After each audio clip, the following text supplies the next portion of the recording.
Magandang buhay! Sa video nito ay pag-usapan natin yung tungkol sa recommendation ng inyong account.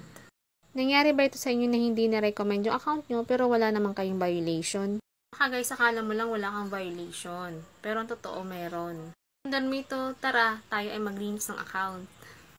Punta ka sa iyong dashboard, then creator support, content and audience tools, click reels, click nyo yung tatlong line dyan sa taas, support inbox.